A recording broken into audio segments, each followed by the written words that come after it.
আজ বিকেলে রাস্তা দিয়ে হাঁটার সময় হঠাৎই চোখ পড়ে এনার দিকে। হাঁটার রাস্তাটার মধ্যেই খুবই দৌড়াদৌড়ি আর লাফালাফি করছিলেন। আমিও ওনার লাফালাফি আর দৌড়াদৌড়ি দেখে আনন্দে ওনার দিকে ছুটতেই হঠাৎ দেখি উনি শান্ত হয়ে এইভাবে রাস্তার মাঝখানে বসে পড়লেন। এর আগেও আমি এখানে রাস্তার মাঝখানে যতবারই খরগোশ দেখেছি ততবারই লক্ষ্য করেছি যে যখনই এরা মানুষের কাছাকাছি আসে তখনই দেখি এই শান্ত ভঙ্গিটা নেয়। তো এই ব্যাপারটার জন্য আমার একটু কৌতূহল হয়েছিল।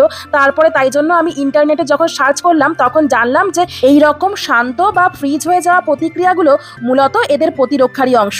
আমি ওর এত কাছে থাকা সত্ত্বেও যখন দেখলাম ও আমাকে দেখে একটুও কোনো নড়াচড়া করছে না, তখন আমি ইচ্ছে করেই ওর একদম কাছে চলে গিয়েছিলাম। তখনই ও আমাকে দেখে দেখুন এইভাবে দৌড়ে পালালো, কিন্তু দৌড়ে বেশি দূর যায়নি, এই পাশেই গাছের তলায় চুপটি করে আবার বসে আছে। এখানে রাস্তার আশেপাশে কুকুর বিড়াল না থাকায় খরগোশেরা এইভাবেই স্বাচ্ছন্দ্যে রাস্তার মাঝখানে ঘুরে বেড়ায়। ওরা কারুরই পোষ্য নয়, নিজেই এই দেশের শহরের রাস্তায় জীবনের খেলায় মজায় লিপ্ত।